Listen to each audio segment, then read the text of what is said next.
Welcome to Study Live. We are seeing the chapter Microbes in Human Welfare, and we are going to have a quick revision on this chapter.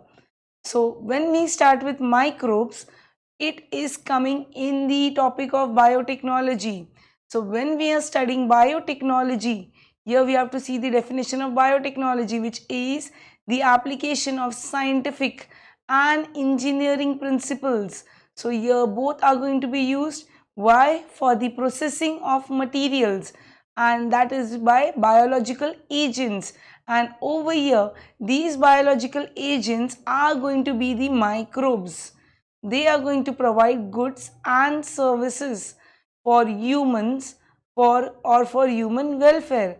For example, the everyday curd which we eat, so that is also produced by microbes. So that is a product which can be used for human welfare.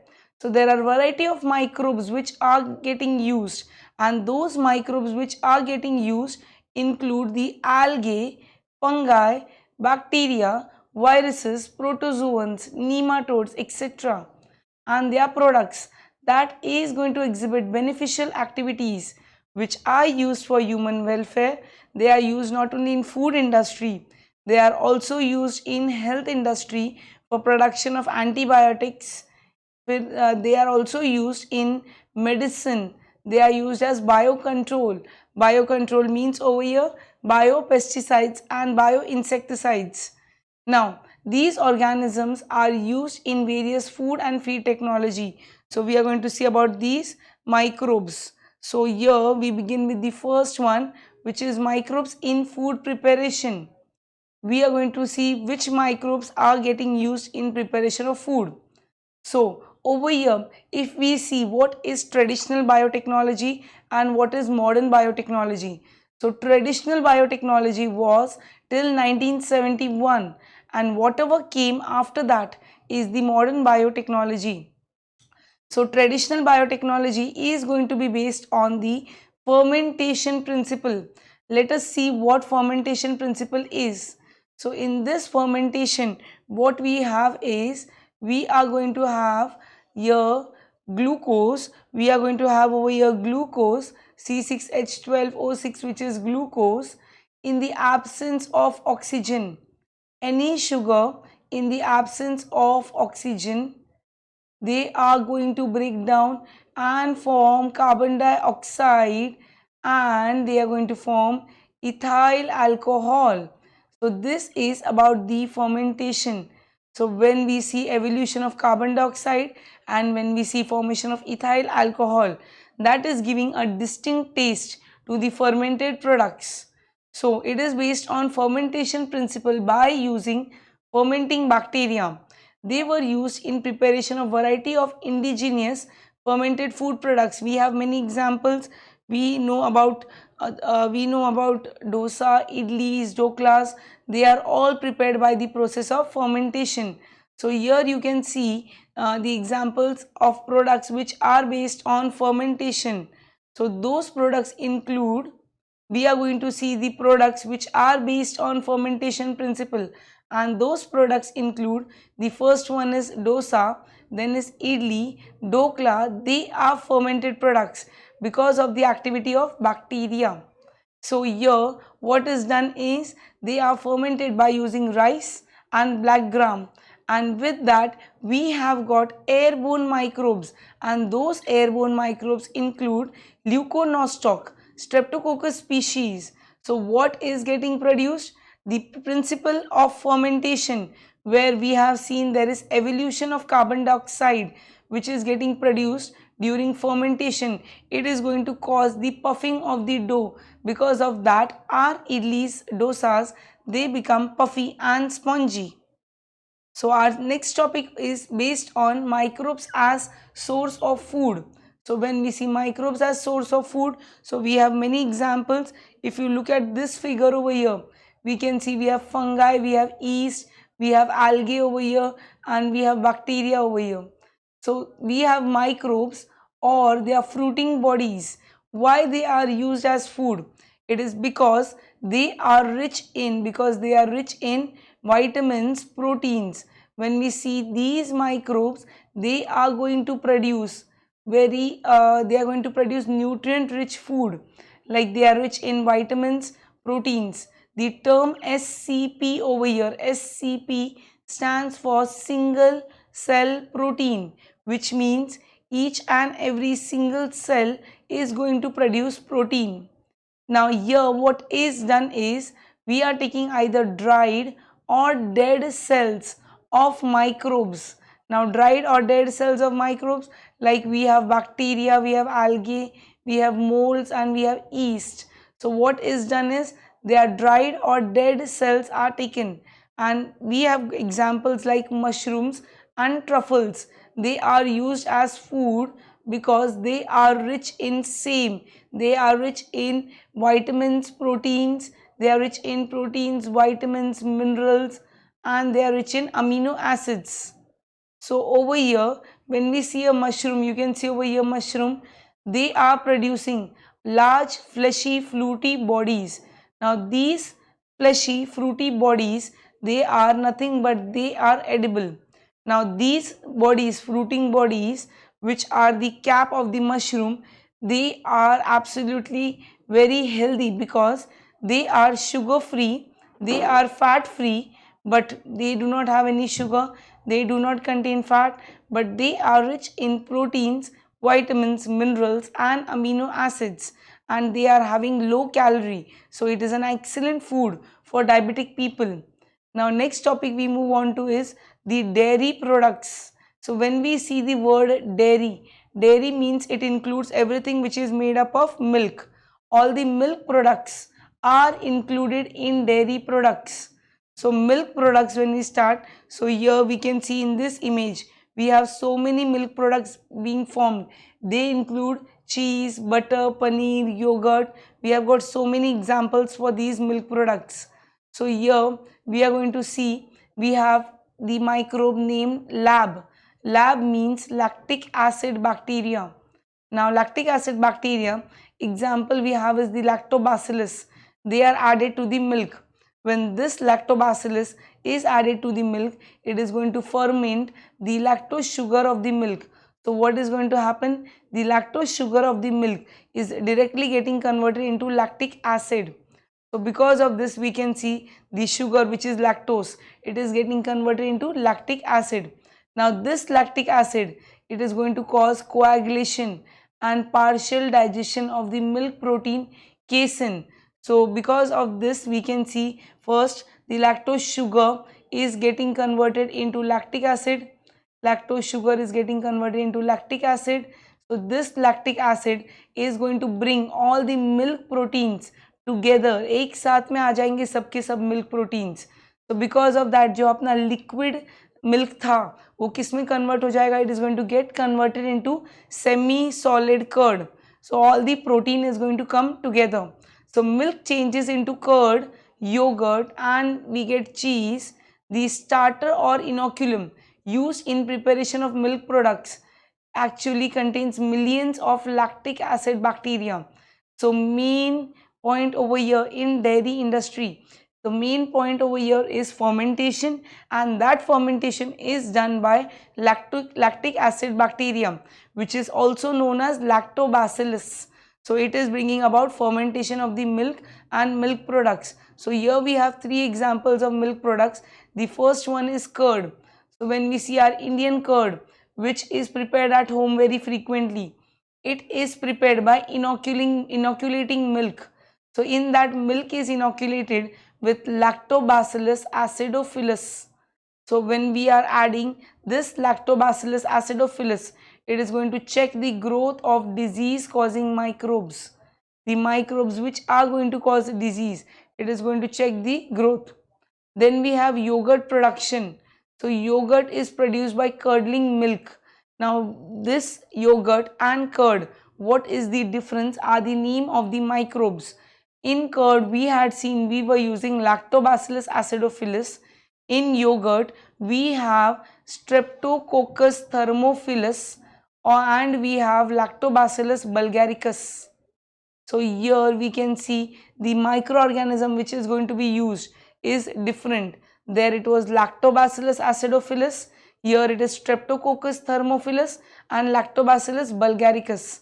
Then we can see this buttermilk, commonly known as chas. So this buttermilk is the acidulated liquid which is left behind after the churning of the butter from the curd.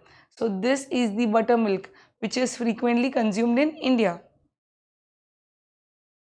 Next topic about the milk products which we are seeing is the cheese, the manufacturing of cheese. So yes, you can see in this figure, you can see this is the normal cheddar cheese. Then we can see over here this cheese is called as the Roquefort cheese, and here we have got Camembert cheese, and this cheese which is having big holes over here, this cheese is called as Swiss cheese. So here we have different types of cheese. So here, how is cheese prepared? First, the milk is coagulated. So milk is taken and what is added is lactic acid bacteria is added. So because of that, milk is going to change into curd, and then that curd is filtered to separate the whey, which is the liquid which is coming out after the formation of curd. So what is done is, first milk is taken, lactic acid bacteria is added, curd is getting formed, and then it is tied and to separate the whey, which is the extra water. Now the solid mass which is going to be left, that is ripened with the growth of the mold. So what is added? Mold is added. Mold means fungus is added, so to develop flavor in it. So we have got different varieties of cheese which are known by their characteristic texture, flavor, taste, and they are developed by different microbes. So which we are going to see which cheese we have got is, first one is the Roquefort cheese. The Roquefort cheese is prepared by using the microorganism Penicillium roqueforti. So Penicillium roqueforti is used to make Roquefort cheese. Then we are going to see over here the next cheese is the Camembert cheese. Now this Camembert cheese is produced by the fungi Penicillium camemberti. So we could see that using these different fungi, we can have different taste of cheese. They are ripened, and so that is why they are different to taste. Now you can see this Swiss cheese, it has got large holes in it, and these large holes are due to production of large amount of carbon dioxide. Now that carbon dioxide is produced by the bacterium. The name of the bacterium is Propionibacterium shermani. So here we could see we had three examples of cheese. First was the Roquefort cheese, which was prepared by Penicillium roqueforti. Then we had Camembert cheese produced by Penicillium camemberti, and then we had this large hole cheese. These big holes are because of carbon dioxide produced, and that is due to Propionibacterium shermani. These large holes are produced because of the bacterium known as Propionibacterium shermani. Role of microbes in industrial production. So as you can see over here, we are going to see about fermentation again. Now in this fermentation, we are going to see alcoholic beverages are produced, then organic acids, we have vitamins, we have growth hormones and enzymes, antibiotics. So all this are produced in industrial production. So when we see industrial production, it means they are produced on a large scale. So production on an industrial scale, which means large scale production, it is requiring growing microbes in very large vessels, and those large vessels are known as fermenters. So what is the main function of the fermenter? It is going to provide a controlled environment. So there is going to be a controlled environment for growth of the microorganism, or we'll have a defined mixture of microorganisms to obtain the desired product. So what is happening in this fermenter? You can see the image over here. This is the example of a tubular tower fermenter, where you can see this fermenter is going to provide controlled conditions for the growth of the microorganisms, and we could get our desired product. So over here, this tubular tower fermenter is used for production of alcohol. We can see over here the movement of the yeast. This is the fermenter. Then we have heat exchange pump, and here you could see this, here alcohol is collected from the top over here, and the east, they are moving in both the directions. So here the temperatures and the conditions are very well controlled. So let us see the first, production of alcoholic beverages. So beverage, when we say the word beverage, beverage is a drink which is nothing but a liquid which is used for drinking. So beverages include tea, coffee, beer, wine. They are all known as stimulants because they are going to stimulate the nervous system. So alcoholic beverages, they are products of alcoholic fermentation of specific substrates. Now here the substrate differs, like what is to be produced, according to that the substrate is going to change. As in, for making of beer, barley is used. For making of wine, fruit juices are used. So use of microbes in alcoholic beverages is known since the Vedic period, which is 5000 to 7000 BC. So here microbes, especially we are going to use is yeast, and that yeast is known as brewer's yeast. That yeast is known as brewer's yeast, which is Saccharomyces cerevisiae. So yeast is used since time immemorial for production of beverages like wine, beer, whiskey, brandy or rum. So for this purpose, we have the yeast. The name is Saccharomyces cerevisiae var. ellipsoides, which is commonly known as brewer's yeast, is used for fermenting of malted cereals, fruit juices, and it is used to produce ethanol. So we have this yeast which is getting used, which is Saccharomyces cerevisiae var. ellipsoides, for production of alcoholic beverages. So among the beverages, if we see wine and beer, they are produced without distillation. It is because they look turbid. Whereas whiskey, brandy and rum, they are distilled beverages, which means their products are subjected to a process known as distillation, because whiskey, brandy and rum, they are very clear. So tubular tower fermenter is the fermenter which is used for large scale production of alcohols. Now we have got traditional drinks prepared in certain different regions. So here we have an example of toddy. Now toddy is a fermented drink which is produced in the coastal region of South India. Now it is prepared by fermenting the sugar sap which is extracted from the palm and coconut palm, and the famous wine of Goa, which we know very, it's an example which is said that here there we get cashew fruits, and by fermenting of those cashew fruits we get fenny. So fenny is prepared by fermenting fleshy pedicels of the cashew fruits. So that is the famous wine of Goa. Now this is another industrial application where we are going to produce organic acids. So production of organic acids. So microbes are used for commercial and industrial production of certain organic acids. And which organic acids are produced? Let us see. These compounds are directly produced from glucose. Now example we have is gluconic acid, or they can be produced as end products of pyruvate or ethanol. So what do we understand from this? We see they are all the intermediates of the respiration pathways. So we are seeing these compounds can be produced directly from glucose or as end products of pyruvate or ethanol. So here we have 4 examples of citric acid, gluconic acid, fumaric acid, acetic acid. And here we can see citric acid and gluconic acid. They are produced by the fungus. The name of the fungus is Aspergillus niger. Fumaric acid is produced by Rhizopus rhizis, whereas acetic acid is produced by Acetobacter aceti. So these organic acids, they are used variously, like citric acid which we have, it is used in confectionaries, chocolate making industries. Fumaric acid is used as resin, as wetting agents, and gluconic acid is used as medicine for doing the solubility of calcium. It is used to dissolve the calcium. So here we are seeing another industrial production of vitamins.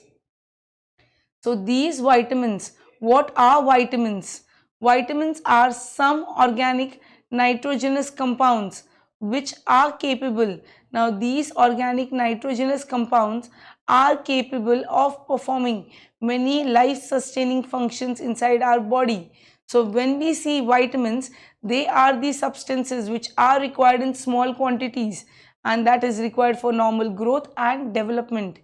These compounds cannot be synthesized by our human body except we have got vitamin D which can be produced, and therefore they need to be supplied in small amounts in the diet because our body cannot make them. Microbes are capable of synthesizing these vitamins, and they can be successfully used for commercial production of many vitamins. So example over here, we have thiamine, we have riboflavin, we have pyridoxine, folic acid. Now thiamine is vitamin B1, riboflavin is vitamin B2. We can see over here we have the list of vitamins. So here vitamin A, retinol, we have got vitamin B1 which is thiamine, B2 riboflavin. We have vitamin B1 which is thiamine, vitamin B2 which is riboflavin, and then we have this pyridoxine. Pyridoxine is vitamin B6. Then we have folic acid which is vitamin B9. We have vitamin B12, ascorbic acid which is vitamin C. Here we have ascorbic acid which is vitamin C. Then we have beta carotene which is provitamin A, and we have ergosterol which is vitamin provitamin D. So these are the examples of vitamins which the microbes can prepare. These microbes can prepare. So here we are going to see examples of vitamins which are manufactured by using different microbial sources. So they are produced by the process of fermentation. The first one we have is vitamin B2. The second is going to be vitamin B12, and the third is vitamin C. So we have vitamin B2, vitamin B12 and vitamin C. So vitamin B2 is produced by Neurospora gossypii or Hermothium ashby. Vitamin B12 is produced by Pseudomonas denitrificans, and vitamin C is produced by Aspergillus niger. So these are the different vitamins produced by different microbial sources. So Neurospora gossypii, Hermothium ashby, both of them produce vitamin B2. Pseudomonas denitrificans, it is going to produce vitamin B12, and Aspergillus niger is going to produce vitamin C. So here we are going to see production of antibiotics. Now when we say the word antibiotic, antibiotic means they are produced. You can see in this photo, this is the good microorganism, and it is wearing a shield and a sword, and it is killing these harmful microbes. Yes, so antibiotics means the same. They are produced by useful microbes which are going to kill the harmful microbes. So antibiotics are probably the most important group of compounds which are synthesized by industrial microorganisms. So these antibiotics, they are called as secondary metabolites. Now when we say the word secondary metabolite, over here we mean that they are the extra substances which these microbes are making, and they have therapeutic importance, and that is why they are used in medical treatment or medicinal field. Now they are produced in small amounts. This is the definition for antibiotics: by certain microbes like bacteria, fungi and few algae. What they can do is they can inhibit the growth of other microbial pathogens. So what they can do is they are produced by microbes. They can inhibit the growth of other harmful microbial pathogens. So that is why they are used where? They are used in medicine. So when they are produced by bacteria or they work against bacteria, when they are going to kill the bacteria, it is known as antibacterial. When they are going to be against fungi, it is called as antifungal. So antibiotics have improved our capacity to treat deadly diseases, and those deadly diseases are plague, whooping cough, diphtheria, leprosy, etc. So these diseases can be treated by using antibiotics. So here we have some common antibiotics and their microbial sources. So here we have examples of antibiotics. First one which we are going to see is that is chloromycetin. Chloromycetin. So this chloromycetin is produced by the organism which is we have the Streptomyces venezuelae. It is produced by Streptomyces venezuelae. Then next we have is erythromycin, which is produced by Streptomyces erythrus. Then we have is the penicillin. This penicillin is produced by Penicillium chrysogenum. We have Penicillium chrysogenum. Then we have streptomycin, which is produced by Streptomyces griseus. Then we have griseofulvin, then bacitracin, oxytetracycline, which is also known as terramycin. So here we had streptomycin produced by Streptomyces griseus. Griseofulvin we had Penicillium griseofulvum. Then bacitracin is produced by Bacillus licheniformis. Then oxytetracycline, or we call it as terramycin. It is produced by Streptomyces aurifaciens. So these are so many antibiotics which are produced by various microbes. Now antibiotics can be either broad spectrum or they can be narrow spectrum. When they are killing both gram positive and gram negative, they are known as broad spectrum, and when they are killing only either gram positive or gram negative, that time they are called as narrow spectrum. That time they are known as narrow spectrum. So let us see this broad spectrum and this narrow spectrum over here. So here we have the differences over here. They can be broad spectrum or they can be narrow spectrum.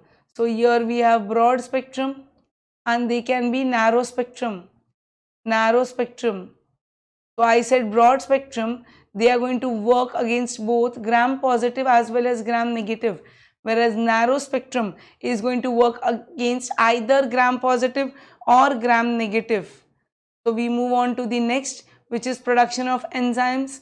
Over here we can see these uses of enzymes, they are quite diverse. They are used in production of alcohol, bread, washing powder, chocolates, baby food. So these enzymes are very diverse and they are used in almost all fields. So production of enzymes, what are enzymes?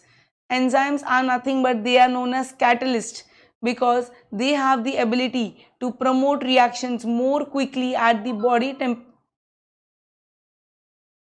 Because enzymes are known as catalysts because they have the ability to promote reactions more quickly at body temperature and more efficiently. So what they can do is they can start the reaction and they can increase the speed of the reaction. So these microbes, we have many microbes which are going to synthesize and excrete large quantities of enzymes. We have microbes which are going to synthesize large quantities of the enzymes into the surrounding medium. So what they do is they are going to make and they are going to synthesize these enzymes. Now using these features of these tiny organisms, many enzymes are produced, and these enzymes include amylase, cellulase, protease, lipase, pectinase, streptokinase, and there are many others. So we have so many enzymes which are produced by microbes. Now we can see these enzymes, what they have, their uses. They are used in different sectors. They have variety of applications, as in textile industry these enzymes are able to improve the quality of the fabric. Then we have in paper and pulp industry, they are used for bleaching and pulping of the paper. So we are going to use these enzymes only. Now food industry, they are used in production of fermented products like bread and drinks such as wine and beer. So enzymes also participate in the extraction of substances like carotenoids, olive oil, which are very important oils. Lipases, they are used in detergent industry because they have superior cleaning properties. So these detergents, they are used in this detergents are containing lipase to remove any oil stains if there are present. So because of this lipase, any oil if present on our clothes will get removed off. So it is also used in cosmetics. These detergents These enzymes, they are also used in cosmetics, animal feed, and they are used in agricultural industries. So here we have examples of few enzymes. Let us see the examples. We are going to remember it as IPLC. IPLC. We have the matches na Indian Premier League. So here we are going to use IPLC, which is invertase, and that is produced by the microorganism Saccharomyces cerevisiae. Then we have pectinase, which is produced by Sclerotiana libertine, or we have Aspergillus species, Aspergillus niger. Then lipase is produced by Candida lipolytica. It is produced by Candida lipolytica, whereas cellulase, it is produced by Trichoderma conigi. Over here, what you got to remember is this invertase is used in sugar industry to prepare sweet things. It is because invertase is acting on sucrose, which is going to break the sucrose into glucose and fructose. This pectinase and this cellulase, they are the component which are used to break the plant cell wall. So plant cell wall breaking, we are going to use this pectinase and cellulase, and this lipase, it is used in detergent industry in our washing powder to remove the oil stains. Gibberellins. So gibberellins are a group of growth hormones, and they are also produced by microbes, and it is produced by fungus named as Gibberella fujikuroi. So what is this gibberellin? They are produced by higher plants and fungi. They are going to promote growth by stem elongation. So what they exactly do? They make the plant longer. So first gibberellin was isolated by two Japanese scientists, and those two Japanese scientists are Yabuta and Sumiki in the year 1938, and that was done from rice seedlings. So we have about 15 different types of gibberellins have been isolated. So we have so many gibberellins. So gibberellins have many practical applications.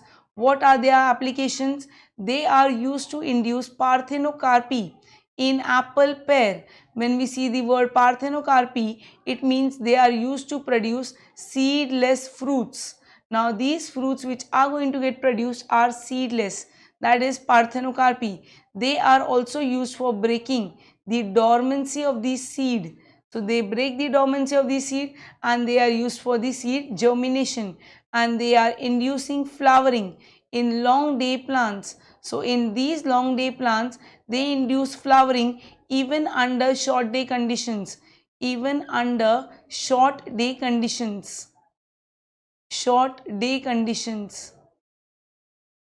They are used to increase the size of the grapefruit. So they increase the size of the grapefruits also. We can see in this image, the first is the untreated grapes, and the second one is the grapes treated with gibberellin. We can see how they increase the size of the fruits. So next we are moving to is microbes in sewage treatment. When we see the word sewage, sewage is nothing but the wastewater. So sewage is carried off in drainage. It is carried off in drainage. It is the municipal waste containing human excreta. It is containing household waste, dissolved organic matter, and even pathogenic microbes. These pathogenic microbes include bacteria, viruses, protozoans, nematodes, and microfungi. So these are nothing but the things which are added to the water, and because of that this wastewater is called as sewage. It also includes the discharge water.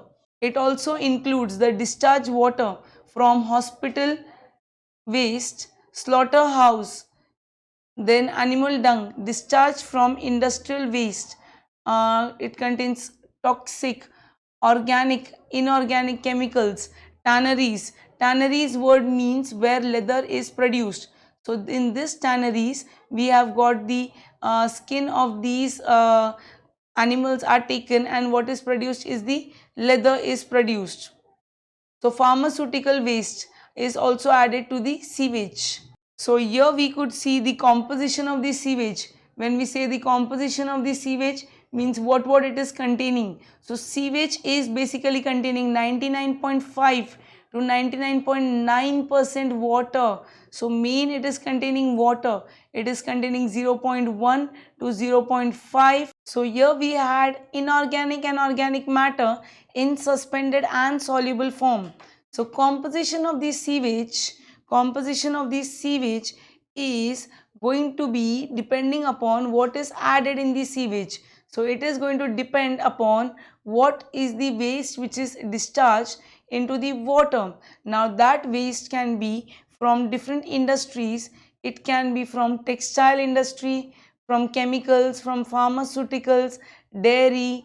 We can have canning, brewing, meat packaging, tanneries where leather is produced, oil refineries and meat industries. So depending upon that, we have different kinds of sewage. Let us see which microbes are present in sewage. So various types of microbes are present in sewage. So which are those microbes? They include bacteria, viruses, fungi, protozoa, nematodes, algae. So these are the microbes which are added in sewage. However, their number and their type fluctuate depending upon the sewage composition and the source of sewage. So we are going to see how many numbers are there and their composition. It is going to be different depending upon from where the sewage is come. So raw sewage, which is untreated sewage, is going to contain millions of bacteria which is present parts per ml. So here they are going to include coliform, fecal streptococci, anaerobic spore forming bacilli and other types originating humans. So here we have before wastewater is made available to human use. Now this sewage needs to be treated properly. It needs to be treated properly to remove the organic matter, inorganic salts and pathogens as well. So what we need to remove is organic matter, we need to remove is inorganic salts, and we are needing to remove the pathogens as well. So when we start with sewage treatment, it is going to include 4 basic steps. Those 4 basic steps are going to be, the first one is going to be the preliminary treatment, the second is going to be the primary treatment, then we'll have the secondary treatment, and last we'll have the tertiary treatment. So these are the 4 steps. Now let us see preliminary treatment. Now in this preliminary treatment, what is done? In this preliminary treatment, it includes screening and grit chamber. So screening is nothing going to be, it is going to be like a filter, a sieve which is getting produced. You can see in this image, we can see this is the screen, or we have a filter. So screening, what is done is, your wastewater which is containing plenty of suspended floating materials, there is coarse and there are solid particles along with dissolved substances. So these suspended objects are filtered and they are removed. So they are getting filtered and they are removed. So this is done in screening chambers. The sewage is passed through screen or net in these chambers. So what is done is, the sewage is passed through these chambers, and because of that our sewage gets filtered. So larger suspended or floating objects, they are held back in these screening chambers. So in this we can see big objects, larger suspended or floating objects, they are going to get trapped in this. They are going to be removed out of the sewage. They have to be removed before the biological treatment. Grit chamber. After screening, so once the process of screening is done, wherein the large particles are getting removed, then this filtered sewage is passed into a series of grit chambers. Now when we see the word grit, grit means large stones. Large stones means pebbles. So this filtered sewage is going to be passed through large stones, and we have brick ballast. Now when we say brick ballast, that is all pebbles and large stones. So because of this, the coarse particles which are present in the sewage, the coarse particles which are the large particles, they settle down by gravity. Then this filtered sewage removes much of the coarse particulate matter. So when we see this grit chamber, what all is removed? We have all the coarse particles, which are the large particles which are going to settle down by gravity. So it is going to remove much of the coarse particulate matter. So this was about the grit chamber. When we look at this diagram, we can see what is done is over here we have the raw sewage which is passed, which is containing lot of particulate matter. So this is our grit chamber, which is containing large stones and pebbles, and because of this we can see this grit is removed periodically from the collection trap, and here we will have the sewage with the grit removed, wherein large coarse particles will get removed in this process. So let us move to the next. After this preliminary treatment, we have the next treatment, which is known as the primary treatment. This primary treatment is also known as the physical treatment. So what happens is the sewage which is there, it is pumped. It is pumped into the primary sedimentation tank. So we have the sewage which is going to get pumped into the primary sedimentation tank, and in this tank what is going to be done is the sedimentation, the primary sedimentation tank. So in this, when we say the word sedimentation, which means it is going to settle down. So what is going to settle down? We have suspended solid, or we have organic matter. So they are going to sediment down. So they are going to settle down. So we have about 50 to 70% of the solids which are going to settle down in this sedimentation tank, because the word says sedimentation, wherein the large particles are going to settle down. So because of this, we have reduction of about 30 to 40% of the coliform organisms, which is including gram-negative bacteria. The organic matter, which is the food which is going to settle down. So when we have over here, if we look at the diagram, in this diagram we can see this is the sedimentation tank. So what we can see over here is this is going to sediment, and here we would be having the sludge which is getting removed. So here at the bottom we have the sludge which is getting removed. So this is the sedimentation tank. We can see over here the sludge is getting removed. Let us zoom this diagram and see. So over here what we can see is we have a decanting trough where is we at the outflow. So this is the sludge collection trough, and here through this inlet the water is going to go, and the sludge is all going to settle. So in this primary sedimentation tank we are going to get sedimentation, wherein the organic matter which is going to settle down, this organic matter which is settling down is known as the primary sludge. So this is going to be removed by mechanically operated devices. So we have the devices which is going to remove this organic matter. Now the whatever liquid which we have on top, the top liquid, that is known as the supernatant. So we have the supernatant over here, supernatant in the primary sedimentation tank. Now that supernatant is the above water. So for example, if this is our primary sedimentation tank, here we will get the sediment which is the containing the organic matter. So this is our sediment which is containing the organic matter, and here we will have the supernatant water. Now this supernatant water, it is still going to contain large amount of dissolved organic matter, and it is going to contain microorganisms. So it contains organic matter and it contains microorganisms which are removed by secondary treatment. So what is the main objective of this primary treatment? So primary treatment had the objective of removing most of the organic matter.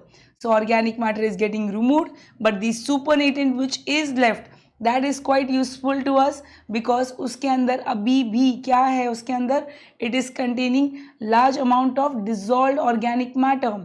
ये organic matter क्या है? It is the food for the microorganisms. The microorganism eat this organic matter. So over here we move on to the next, which is the secondary treatment. So अभी हमारे पास ऊपर वाला जो water था उसको क्या कह रहे थे हम लोग? That is known as the primary effluent. उसको क्या बोलते हैं? Primary effluent. सो अभी वो प्राइमरी एफ्लुएंट को हम लोग पास करते हैं एक बड़े से टैंक के अंदर. That big tank is called as the aeration tank. And here what is happening?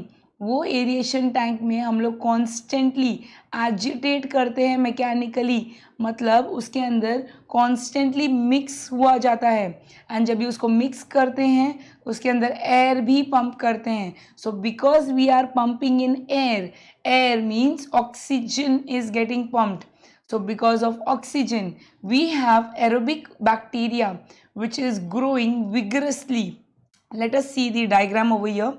So if we have here, if we have this as the primary, this is the called as the aeration tank. This is our aeration tank. So we will call this as the aeration tank. In this aeration tank, we are going to take the primary effluent. So here I have taken my primary effluent, जिसका primary treatment हो गया है. That is known as the primary effluent. So this primary effluent, it is subjected to mechanically agitation. So here we have a shaker which is going to shake this. We have a sparger sort of which is going to mix, and this is going to mix with what? It is going to mix with oxygen. So here we'll have constant supply of oxygen also. So because of this constant supply of oxygen which is going in, ये जो oxygen अंदर जा रहा है इसकी वजह से कौन ग्रो होगा? Because of this we'll have aerobic microbes which are growing. So these aerobic microbes which are growing, they are going to consume the oxygen as well as organic matter. So what are these aerobic microbes going to consume? They are going to take, these aerobic microbes are going to consume the oxygen. They are going to consume the oxygen as well as organic matter. So they are going to consume oxygen as well as organic matter, and because of this they are going to form flux on the surface. So what are we going to see? We are going to see over here the flux which are getting formed on the surface. So these are going to be flux. What are the flux? The flux are nothing but, this is a meshwork like structure which is going to get formed. So this is going to be our flux which are going to be formed on the surface of the water. So we have the flux which are getting formed. These flux are nothing but they are meshwork, which means they are forming a net-like structure. So meshwork which is formed by growth of bacteria and fungi, formed by growth of bacteria and fungi. So these bacteria and fungi, they grow and they form flux on the surface. So this was about the flux. Now because of this, we are going to see that these microbes are going to consume the oxygen and organic matter. So because they consume the oxygen and they consume the oxygen, organic matter, so we'll have BOD. What is BOD? BOD of the water getting reduced. Now BOD means it is biological oxygen demand. So we have the biological oxygen demand of the water which is getting decreased. Now why it is getting decreased? It is because the organic matter in the water is getting reduced. How is the organic matter getting reduced? जो microorganisms है उन्होंने खा लिया organic matter. सो microbes जिनको हमें निकालना था उन्होंने ऑर्गेनिक मैटर भी खा लिया जिसे भी हमें निकालना था।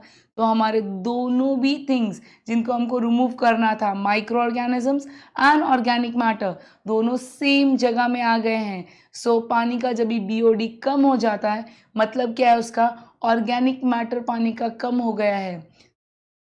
So let us move ahead. We are going to see the flocks which are getting formed. So we have the flocks which are the masses of bacteria and fungi.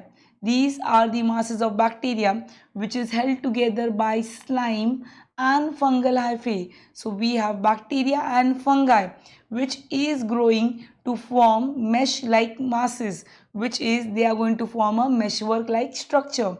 So these aerobic microbes, they consume major part. What are they going to eat? They are going to consume the major part of the organic matter which is present in the effluent. So we have aerobic microbes. What are they going to eat? They are going to eat the organic matter. So because of this, what is happening is BOD, which is biological oxygen demand of the effluent, is significantly reduced. So we can see BOD of the water, which is biological oxygen demand of the water, getting reduced. So this was our secondary treatment. Let us move to the tertiary treatment. So tertiary treatment is the final step of the sewage treatment process. So let us see this figure first. So what we can see over here is this dark line is the water line, the dotted line is the gas line, and the dotted and which gap line is the biomass line. So here first we are going to see we have municipal wastewater. So municipal wastewater which is taken. What is municipal wastewater? The water which is coming out from our domestic sources, which are our houses, from the industries, from all other waste, that is included in municipal wastewater. So conventional treatment से उसको treat किया जाता है, मतलब क्या किया जाता है, sedimentation process is done, and what is happening is the sludge is removed, and that sludge, it is passed to anaerobic digester, and this anaerobic digester, this sludge will be used to obtain biogas. So this anaerobic digester, the sludge is going to be broken down and it is going to be used for production of biogas. So after this conventional treatment, the secondary effluent is passed over here into a photobioreactor, and then it is passed into a settler. From this settler, the harvested microalgae is again passed into the aerobic digester. So whatever we have, the sludge is going to get again passed into the digester, where we have the tertiary treatment also taking place, and we have the treated wastewater. So what all is done in this tertiary treatment process? In this tertiary treatment process, once the BOD of the water is reduced, so we have the BOD, which is biological oxygen demand of the wastewater, which is getting reduced. So it is going to get passed into the settling tank. So when it is passed into the settling tank, so what is going to settle? The bacterial flocks. They are allowed to sediment. Sediment means settle. And this sediment is now called as an activated sludge. So we have the sediment which is forming is known as the activated sludge. So once the BOD of the water is reduced, the flocks are passed into a settling tank, wherein the bacterial flocks are going to sediment, and this is known as the activated sludge. So what happens with this activated sludge, and why it is known as activated sludge? It is known as activated sludge because it is containing bacterial and fungal filaments. So because of this bacterial and fungal filaments, we call it as an activated sludge. So small part of this is going to be passed into the aeration tank again, and the remaining part is put into a large tank, and now this new tank is known as ASD. wherein we have anaerobic sludge digester. So as the name suggests, when we say anaerobic sludge digester, here we are going to have the anaerobic microbes, the microbes which are going to kill the aerobic ones. So anaerobic sludge digester, in these tanks we have the anaerobic bacteria which are going to grow. These anaerobic bacteria are going to consume the aerobic microbes. So क्या समझ में आ रहा है इससे? anaerobic microbes जो हैं वो aerobic को खा जाते हैं. aerobic के दुश्मन कौन है? anaerobic. तो anaerobic बैक्टीरिया ग्रो करते हैं एंड किसको अब डाइजेस्ट करते हैं? बैक्टीरिया का एंड फंगाई का. कहाँ पे? In the sludge. So we have the anaerobic bacteria जो ग्रो करते हैं और डाइजेस्ट करते हैं बैक्टीरिया और फंगाई को इन दी स्लज. जब भी हम देख रहे हैं ये anaerobic डाइजेशन में हमारे पास गैसेस है. During this anaerobic digestion we have gases. Which gases are getting released? We have gases such as methane, hydrogen sulfide, we have carbon dioxide. They are getting produced. So anaerobic digestion होने के बाद which means anaerobic microbes ने मार दिया. किसको मार दिया? Aerobic microbes को. सो कौन से गैसेस रिलीज हुए? Methane, hydrogen sulphide, carbon dioxide. They are getting produced. So एक बार पानी में से ये गैसेस निकल गए तो एफ्लुएंट जो ये प्लांट से मिले हैं उनको क्या किया जाता है? They are after chlorination. So chlorination एक प्रोसेस है जो इसके बाद किया जाता है in which we are going to add chlorine. ये क्लोरीन डालने के बाद ये जो वाटर है इसको डाल दिया जाता है वाटर बॉडीज़ में which are fresh water bodies like rivers and streams. Rivers and streams. So chlorination से क्या होता है? What is the function of chlorination? तो chlorination are going to kill pathogenic bacteria. अगर कुछ पैथोजेनिक बैक्टीरिया रह गए हो पानी में तो उनको वो किल कर देता है. When we see the word pathogenic bacteria, these are disease causing bacteria. जो बैक्टीरिया डिजीज कॉज करते हैं, disease causing bacteria are known as pathogenic bacteria and the digested sludge is then disposed. जो बचा हुआ डाइजेस्टेड स्लज जो रहेगा उसको फेंक दिया जाता है, that is disposed. So this was the tertiary treatment in which हम लोग ने पहले पानी को लिया था नया टैंक में जिसका नाम है सेटलिंग टैंक. जो सेटल हो गए उनको क्या बोलेंगे? Activated sludge. फिर उसको न्यू टैंक में डाला जिसको हम बोल रहे थे एनारोबिक स्लज डाइजेस्टर, जहाँ पे एनारोबिक माइक्रोब्स ने किल कर दिया एरोबिक माइक्रोब्स को and due to this they have release gases like methane, hydrogen sulphide, carbon dioxide. And ये वाटर में से क्या किया जाता है? ये वाटर को लास्ट स्टेप में क्लोरीनेशन करते हैं. क्लोरीनेशन करने के बाद नेचुरल वाटर बॉडीज़ में डालेंगे like the river and streams. Chlorination से क्या हो जाता है? पैथोजेनिक बैक्टीरिया किल हो जाते हैं. कौन से pathogenic bacteria? Disease causing bacteria अगर पानी में बच गए हो तो. And digested see sludge is then disposed. So we have this diagrammatic representation which is present in our textbooks. So what is done is waste water, सबसे पहले उसका क्या किया जाता है? वेस्ट वाटर का screening. Screening means it is pass through net. It is pass through net wherein we can see जो large particles है वो निकल जाते हैं. उसके बाद में ग्रिट सेटलिंग. ग्रिट सेटलिंग का वर्ड का मीनिंग है इसको पास करते हैं हम लोग. कहाँ पे पास करते हैं? we are going to pass it into a well which is containing large pebbles and stones, जिसके कारण जो coarse particles हैं they are going to get removed. And in this primary treatment we have the process known as sedimentation, जहाँ पे suspended solid particles वो क्या हो जाते हैं? वो sediment करके वो निकल जाते हैं.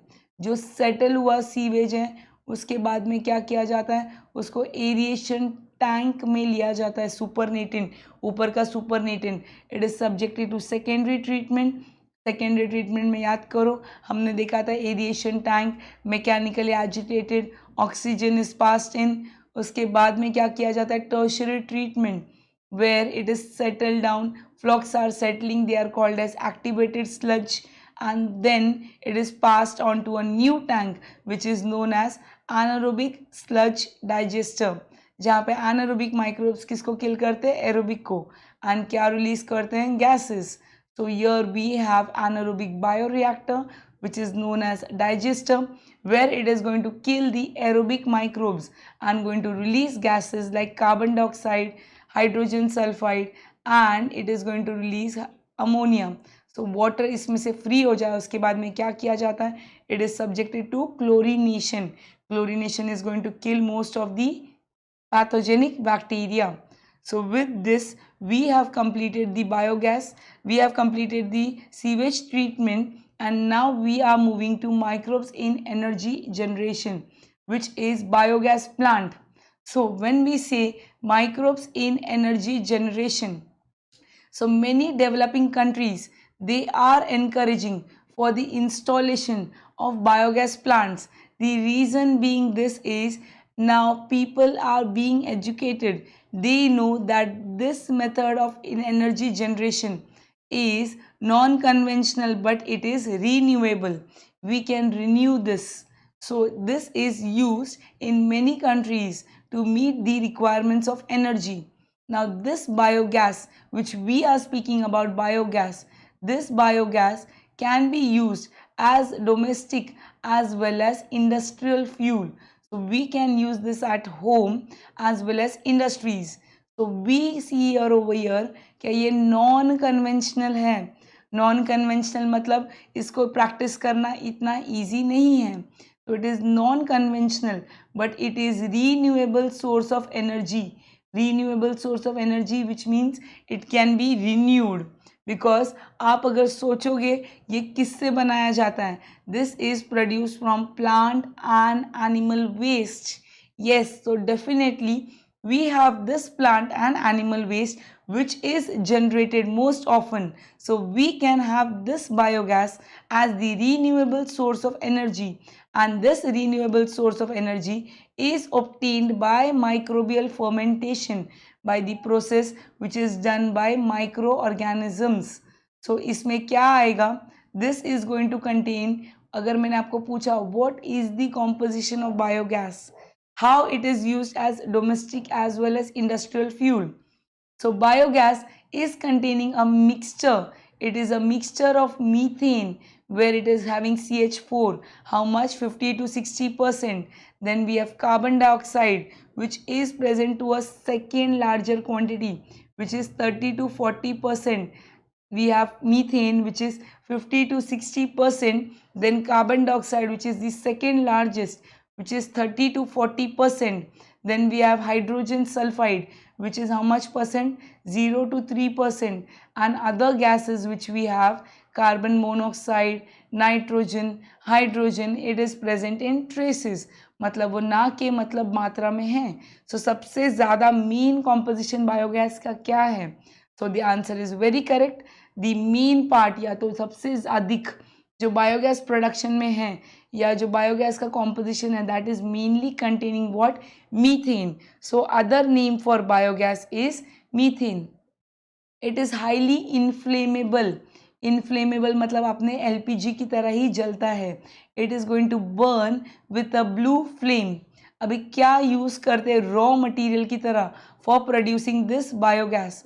For production of biogas, we have the raw materials as plant waste, we have animal waste, we have plant waste, we have animal waste, we have domestic waste, agricultural waste, municipal waste, forestry waste. They are used for biogas production. ये सब क्यों use करते हैं हम लोग? Biogas बनाने के लिए. बट सबसे मेन इंग्रेडिएंट क्या है बायोगैस बनाने के लिए? सबसे मेन इंग्रेडिएंट है cattle Dang, the potty of the cattle. This cattle Dang is commonly employed substrate for biogas production because this cattle Dang is a rich source of cellulose. कहाँ से? From plants. सो जो cattle डंग है उसमें बहुत ज़्यादा cellulose होता है which is obtain from plants. So biogas production. So over here we have commonly used models of biogas plants are KVIC and ERI. When we say the word KVIC, we have KVIC which is Khadi Village Industries Commission. So we have Khadi Village Industries Commission. So this is the full form for KVIC. And for ERI, IARI, it is known as Indian Agricultural Research Institute. So we have over here these two places where we have such models for biogas plants. So we have it in ERI and we have it in KVIC. Now Khadi Village Industrial Commission is nothing but they are small scale industries, whereas when we say the word ERI, it is Indian Agricultural Research Institute, which is present where in New Delhi. So the digester which is used for biogas production, the digester which is used for biogas production is known as the biogas plant, is known as the biogas plant. So we have a typical biogas plant which is going to use cattle dung. So cattle dung will be used as raw material and it is going to contain digester and gas holder. So it is composed of digester and gas holder. So we have the raw material as cattle dung and then it is going to consist of the digester and it is going to contain the gas holder. So let us see the diagram of the digester over here. So when we see the digester over here, we have this is known as the digester over here. So here in this digester, we are going to see, we are going to add, what we are going to add, this is the dung water.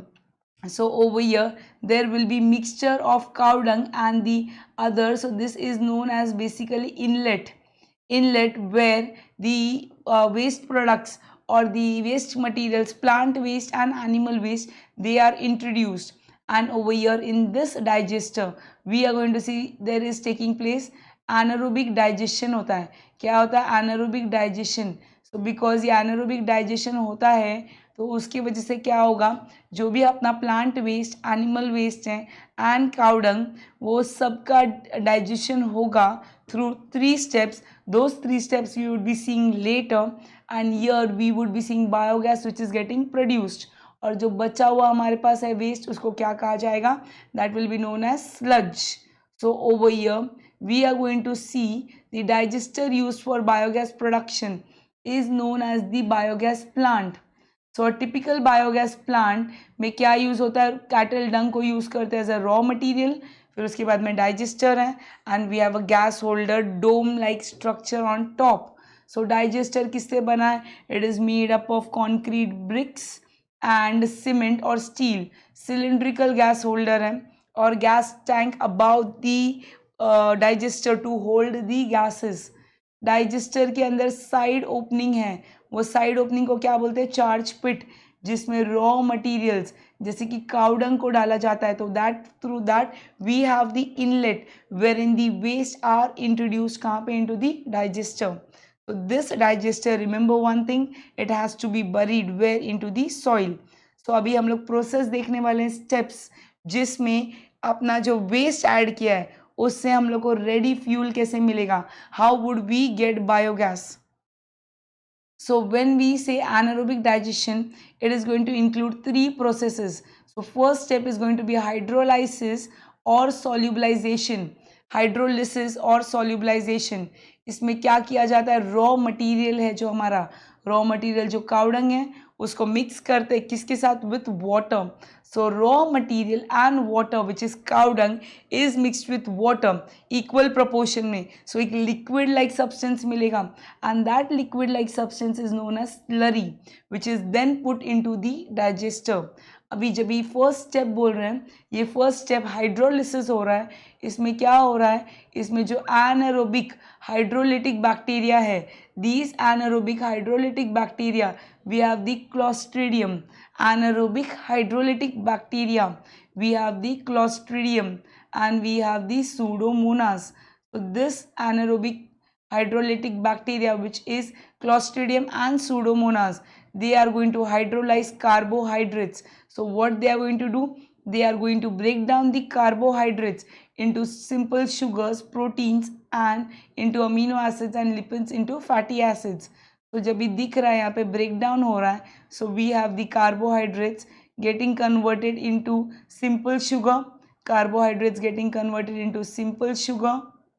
Then we have the proteins getting converted into amino acids.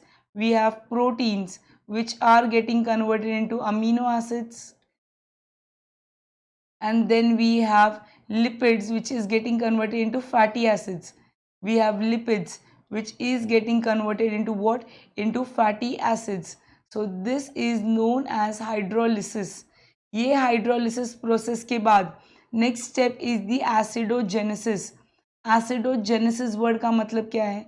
Genesis means formation. Here there is formation of acid. So we have facultative anaerobic acidogenic bacteria and obligate anaerobic organisms. So the difference between facultative anaerobic and obligate anaerobic means these facultative anaerobic, they are can tolerate the presence of oxygen, but the obligate anaerobes, they require compulsorily anaerobic condition, that is absence of oxygen. So they are going to convert these simple substances which we have got. We have simple sugar, we have amino acids, fatty acids. So they are going to convert this into formic acid, acetic acid, hydrogen and carbon dioxide. So our third step is going to be the last step, which is methanogenesis. So this methanogenesis is the last stage. Last we had seen that formic acid, acetic acid and hydrogen was getting produced. So what is happening is, in this stage we have anaerobic methanogenic bacteria. This anaerobic methanogenic bacteria is methanobacterium, which is methanococcus and methanobacillus. They are going to convert acetate, hydrogen and carbon dioxide into what? Into methane, carbon dioxide and water. So we have acetate, we have hydrogen and we have carbon dioxide. They are going to get converted into methane, carbon dioxide and water. So here we have acetic acid, here we have formic acid and here we have hydrogen. They are getting converted into what? Methane, carbon dioxide and water. So this is the final end product of our biogas production, which had 3 steps, which was hydrolysis, acidogenesis and the third one was methanogenesis. So this is the last thing which we have to see about biogas, the benefits. It is cheap, it is safe and it is renewable source of energy, because here we are not purchasing any raw material. All the raw material which we have is nothing but the waste, plant waste and animal waste. It can be easily generated, it can be stored and it can be transported. So because we are not requiring any special raw material, so it can be easily generated, stored and transported. It can be used for domestic lighting, cooking, street lighting, as well as it is used in small scale industries. So this biogas, it is going to burn with a blue flame like same as our LPG, and it is going to produce, it is going to form without smoke. So it does not cause pollution. It helps to improve the sanitation of the surrounding. How sanitation? Because we are putting in all the plant waste and animal waste. So it is eco-friendly. It does not cause pollution. There is no pollution because there is no burning, there is no bad smell or there is no harmful pollutant which is getting formed, and there is no imbalance to the environment. Plus another important factor over here is the sludge which is going to be left. That is a good source of fertilizer. So here we are getting biogas as well as sludge which can be used as fertilizer. So with this we complete our topic on biogas. Let us move to the next topic, microbes as biocontrol agents. Now when we see the word biocontrol, so biocontrol word here refers to, we are going to use biological methods. So here biological methods are going to use to control plant disease and pests. So when we say the word biocontrol, so here we are going to use biological microorganisms like bacteria, fungi, then we have viruses which are going to be used for controlling the plant disease and pests. So we know the natural method of eliminating and controlling insect, pests and other disease causing agents is by biocontrol or by biological control. We have seen, बचपन में वो सुना ही होगा example, बहुत ज़्यादा grass hopper हो गए तो फ्रॉग इज लेफ्ट कहाँ पे, इन दी फील्ड, वो बहुत सारे ग्रास हॉपर्स को फ्रॉग्स खा लेते हैं. तो दैट इज वी नो कि जो हायर मेंबर होता है फूड चेन का वो किसको खाता है, the lower member of the food chain. Now the agents which are going to be employed for this are called biocontrol agents. so जिसको हम यूज़ करते हैं, जैसे in the example which मैंने अभी जो specify किया, frog which is eating the grasshopper, so frog will be called as a biocontrol agent. so यहाँ पे हम लोग frog नहीं देखने वाले हैं, यहाँ पे हम लोग microorganisms के बारे में study करने वाले हैं. so when we see microorganisms, इनमें कौन आता है, they are including bacteria, fungi, viruses and protozoans. So these are the microbes which are going to be used as biocontrol agents. So when we have microbes as biocontrol agents, they act in three ways. क्या करते हैं microbes, कैसे biocontrol लेके आते हैं? First, they cause the disease to the pest. पहला option क्या है, वो ना disease cause करते हैं किसको, to the pest, or they compete with them or they kill them. मतलब जो हमने माइक्रो ऑर्गेनिज्म यहाँ पे यूज़ किया है, तो what they are going to do, they are going to either cause disease to the pest और they are going to compete with the pest और they are going to kill it. Disease to the pest, compete और kill them. So यहाँ पे जो पुराने traditional वाले हम लोग को पता है, we have the chemicals, we have the insecticides and we have the pesticides. तो ये केमिकल वाले हैं, ये केमिकल वाले कैसे हैं, they are very harmful to the human beings.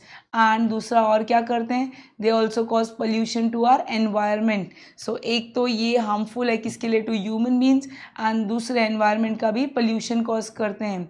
Hence, we are going to see biocontrol measures which are going to greatly reduce.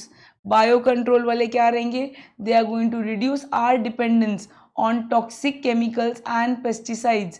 तो जो poisonous chemicals और pesticides हैं उसके ऊपर से हमारा डिपेंडेंस ख़त्म हो जाएगा जब भी हम लोग इसको यूज़ करेंगे as biocontrol measures. So these are all natural ones which are not going to pollute our environment.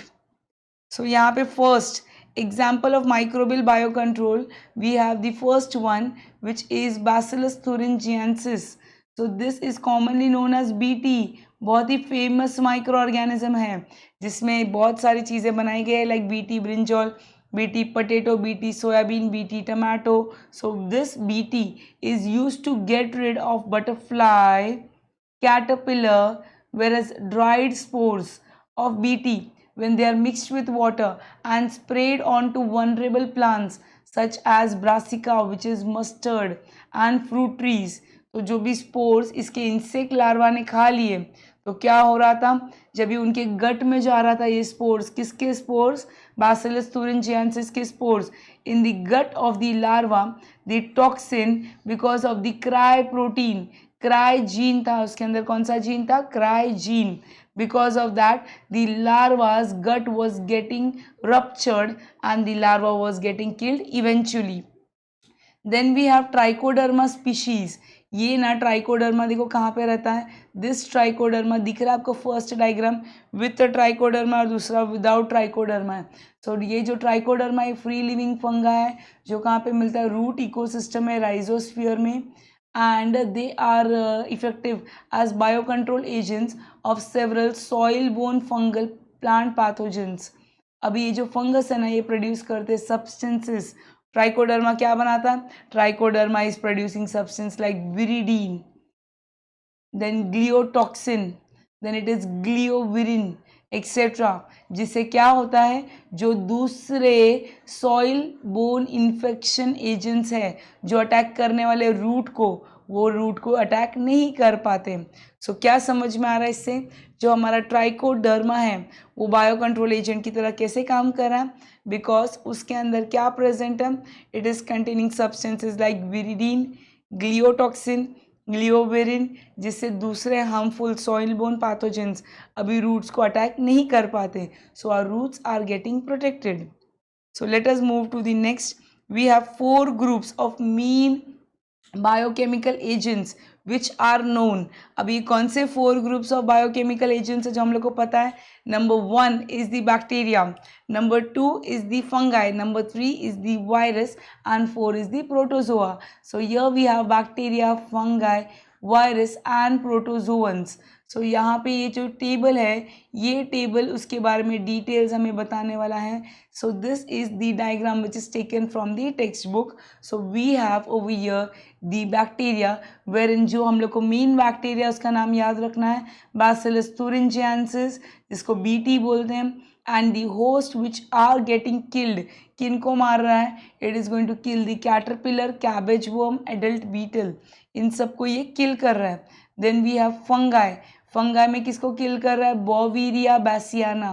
So this is the fungi, Boviria bassiana, who is going to kill the aphids, croci. Then we have got Angusculata. Then we have mealybugs, mites, white flies. So ये जो Boviria bassiana है, it is killing all this as the host range. Then we have the protozoans. In the protozoans, we have Nosema locustae. This Nosema locustae is the host. It is going to kill these organisms. It is going to kill the grasshopper, caterpillar and cricket. And when we see viruses, तो कौन से virus है हमारे पास? Virus में biocontrol वाला virus कौन सा है? We have NPV and we have GV, nucleopolyhedrovirus, NPV, and GV is granulovirus. These viruses are biocontrol agents because they are killing caterpillar, gypsy moth and wasp and beetles. So next is about the bioherbicides. After bioinsecticides, the next problem which the farmer faces is the growth of unwanted grass and herbs which are known as the weeds. So let us see the figure over here. We can see in this figure that this is the unwanted plant which is grass, which is growing. So this is our grass. These are unwanted plants. So these unwanted plants needs to be removed. ये जो unwanted plants है ना, इसको remove करना है. We have this as the unwanted plants. These unwanted plants are known as the grasses. These needs to be removed. So bioherbicides यही kill करने वाला है. Bioherbicides, when we say bioherbicides, they are the removing the weeds.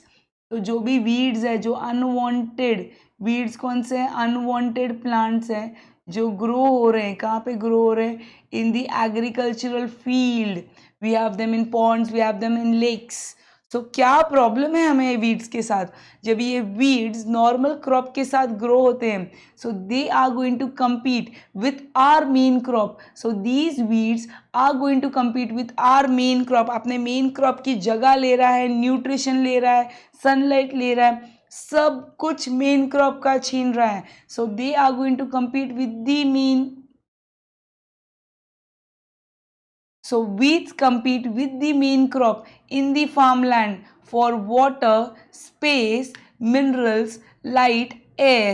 So सब कुछ it is going to take all the water, space, minerals, light, air, and it is going to also going to act as a collateral host. So it is acting as a collateral host for several pathogens. So because it is going to act as a collateral host for several pathogens. So see, these weeds, first thing ये तो हमारा loss कर रहा है as in water, space, light, air, और साथ में दूसरे माइक्रो ऑर्गेनिजम्स को भी जगह देगा रहने के लिए. तो जब भी हम माइक्रोब्स को यूज़ करते हैं एज हर्बिसाइड्स, मतलब हम लोग को इनको ही हटाना है. किसको हटाना है? ये जो अनवांटेड प्लांट्स है, ये जो अनवांटेड प्लांट्स है जिसको हम क्या बोलते हैं? हर्ब्स और वीड्स, इनको रिमूव करना है. सो इनको रिमूव करने के लिए हम लोग क्या देखने वाले हैं? जो भी डाइकॉट हर्ब्स ग्रो हो रहे हैं कहाँ पे? In the field of the cereals which is monocot crop plants. जहाँ पे हमारे मोनोकॉट क्रॉप प्लांट्स ग्रो हो रहे हैं, वहाँ पे हमारे पास कौन है? ये जो डाइकॉट हर्ब्स और वीड्स ग्रो हो रहे हैं. so they are going to get removed by these microbes. So यहाँ पे selective killing है. Selective killing किसका selective killing है? Here there is selective killing of this dicot herbs by monocot from these monocot cereals by these microbes. कौन से microbes use हो रहे हैं? देखो यहाँ पे हमारे पास pathogenic fungi है. ये examples है pathogenic fungi के, which is Phytophthora palmivora, Alternaria crassa and Fusarium species. ये सब weeds को control करते हैं. ये सब pathogenic fungi हैं. बैक्टीरियल पैथोजेंस कौन से हैं? Pseudomonas, Xanthomonas, Agrobacterium. And then insects as herbicides, we have two insects. First is Tyria moth, ये specifically insect को खाता है. And then we have Cactoblastus cactorum.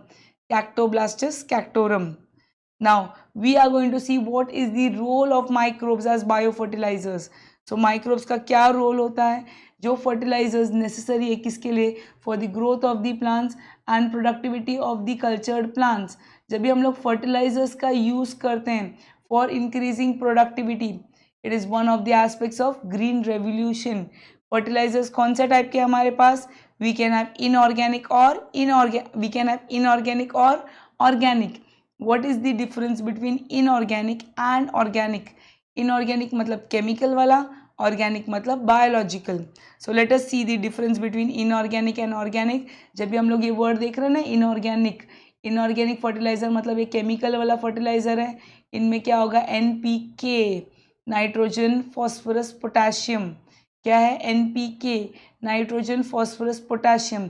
इसको मिक्स किया जाता है डेफिनेट प्रोपोर्शन में एंड ये डस्ट किया जाता है फील्ड में. अभी इसको ज़्यादा यूज़ करने से क्या हो गया है? It has led to pollution. किसका पोल्यूशन हो गया? Of the soil, air and ground water. So इससे पोल्यूशन हुआ है किसका? Of the soil, air and ground water. And अपना सॉइल भी क्या बन गया है? Our soil has become acidic. Our soil has become acidic. So organic fertilisers ये सबसे बेस्ट है because they are biological. So organic fertiliser को दूसरा नाम क्या दिया गया है? They are also called as FYM, which is farmyard manure. जिसमें क्या होता है? कंपोस्ट है. जो भी vegetable peels, fruit peels, decompose, जो भी अपना अनवांटेड ग्रीन लीफी लीव्स वगैरह है वो सब डाला जाता है. We have green manure. Use of these fertilisers is going to increase the fertility of the soil. Now, nowadays, for better sustainable agriculture, when we have the word sustainable word का मतलब क्या होगा? जो हमारे पास आज है वही कल भी हो और आगे आने वाली जनरेशन को भी वही सब मिले. So our farmers, what are they using? Our farmers, they are using the practice of what? Biofertilizers, and they are going to practicing organic farming. So what they are doing is they are using these biofertilizers and they are going to practice this organic farming. So हम लोग जब भी biofertilizers देखते हैं, so when we see biofertilizers, what are biofertilizers? Biofertilizers में mostly आते हैं जो microorganisms नाइट्रोजन फिक्सेशन करते हैं. ये क्या करते हैं? Nutrient quality of the soil improve करते हैं.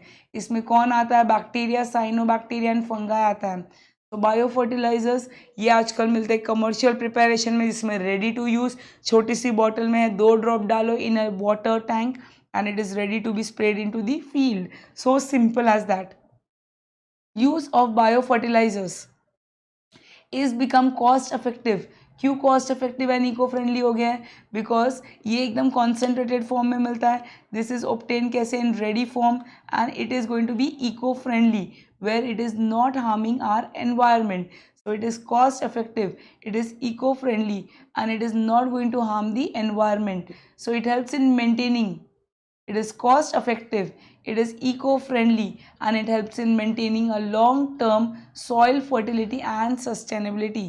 तो soil का fertility भी maintain रहता है and sustainability भी. So यहाँ पे हम लोग types of biofertilizers देखने वाले हैं. पहला है नाइट्रोजन फिक्सिंग बायोफर्टिलाइजर जिसमें हम 2 देखने वाले हैं, symbiotic and free living. Second वाला आएगा phosphate solubilising biofertiliser and third is the compost making biofertiliser. So we are going to see these 3 biofertilisers in details. So first nitrogen fixing bio fertiliser, जैसे नाम समझ में आ रहा है ये आपको, नाइट्रोजन फिक्सिंग है ये नाइट्रोजन फिक्सिंग है, मतलब ये क्या करते हैं, they are going to convert atmospheric nitrogen, जो हवा का नाइट्रोजन है उसको कन्वर्ट करते हैं इनटू नाइट्रोजनस कंपाउंड्स।